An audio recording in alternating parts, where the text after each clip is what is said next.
ఎన్నికల హింస, ఎన్నికల తర్వాత జరిగిన హింస, ఏదైతే ఈవీఎం పగలగొట్టిన సంఘటనలో చాలా స్పష్టంగా కింద స్థాయి చిన్న ఉద్యోగస్తుల్ని బలి చేశారు.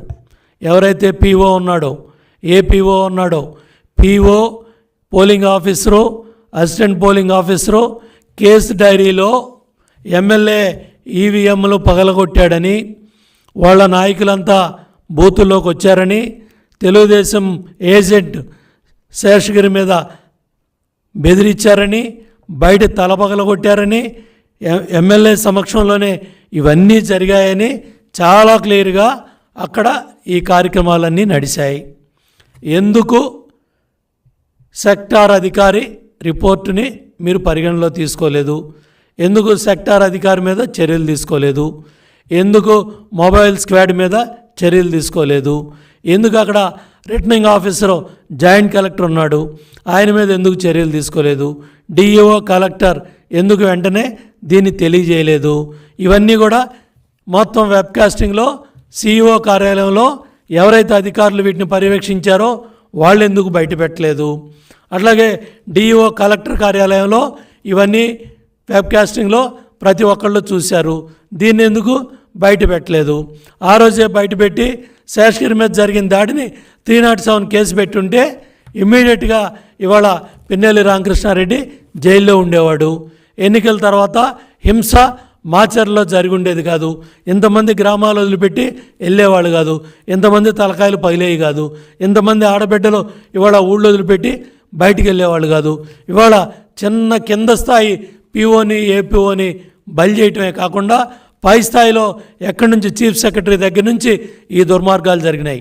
ఎందుకంటే చీఫ్ సెక్రటరీయే నియామకం చేశాడు ఇవన్నీ. ముఖ్యమంత్రి కార్యాలయంలో ధనంజయ రెడ్డి పర్యవేక్షణలో చీఫ్ సెక్రటరీ ఆధ్వర్యంలో ఈ పోస్టింగ్స్ అన్నీ కూడా రిటర్నింగ్ ఆఫీసర్లు కావచ్చు, బందోబస్తు అధికారులు కావచ్చు, జిల్లా కలెక్టర్లు కావచ్చు, ఎవరైతే డిఈఓలు కావచ్చు, ఎవరైతే రిటర్నింగ్ ఆఫీసర్లు కావచ్చు, ఇవన్నీ కూడా ఈ లిస్టులన్నీ కూడా ఎలక్షన్ కమిషన్కి పంపించింది చీఫ్ సెక్రటరీ జవహర్ రెడ్డి. ఈ ఈవీఎంలని పగలగొట్టినప్పుడు పీఓ, ఏపీఓ అవన్నీ డైరీలో రాయకపోవటం, ఈ వైసీపీ నాయకులు బెదిరియటం కానీ, అధికారులు, పై అధికారులు బెదిరియటం కానీ, ఇవన్నీ కూడా చీఫ్ సెక్రటరీ దగ్గర నుంచి, జిల్లా కలెక్టర్ దగ్గర నుంచి, జాయింట్ కలెక్టర్, రిటర్నింగ్ ఆఫీసర్ దగ్గర నుంచి ఈ కార్యక్రమాలన్నీ జరిగినాయి. అట్లాగే ఇది సమస్యాత్మక నియోజకవర్గంగా అన్ని బూతుల్లో కూడా వెబ్కాస్టింగ్ ఉంది.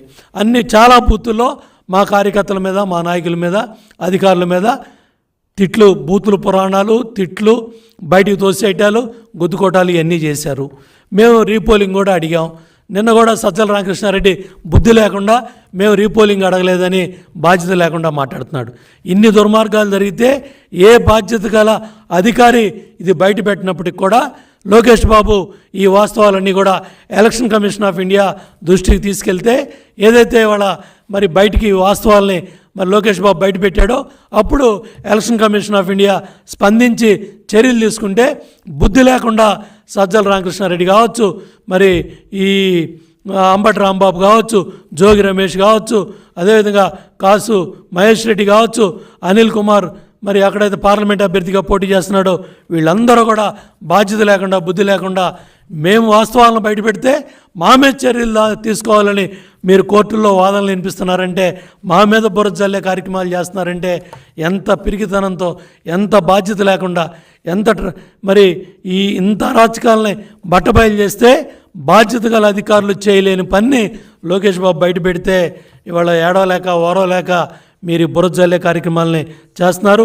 ఏదైనప్పుడు కూడా ఈరోజు కూడా ఇవాళ ఇంకా ఎన్నికల హింస సిట్ వచ్చి ఇంత చేస్తూ ఉన్నప్పటికీ కూడా మా పార్టీకి సంబంధించిన కార్యకర్తల మీద, నాయకుల మీద ఎక్కువ కేసులు బుక్ అయ్యి ఎక్కువ మందిని అరెస్ట్ చేస్తున్నారని కూడా వస్తూ ఉన్నాయి. ఇటువంటి అన్నింటినీ కూడా కట్టడి చేయాలి, అమాయకులను బలి చేయకూడదని కూడా కోరుతా ఉన్నాం. ఏదైతే ఇంకా ఇటువంటి సంఘటనలు జరగకుండా బాధ్యత తీసుకోవాలి. మేము ఒకటే election commission, chief election commission కూడా తెలియజేసేది ఏంటంటే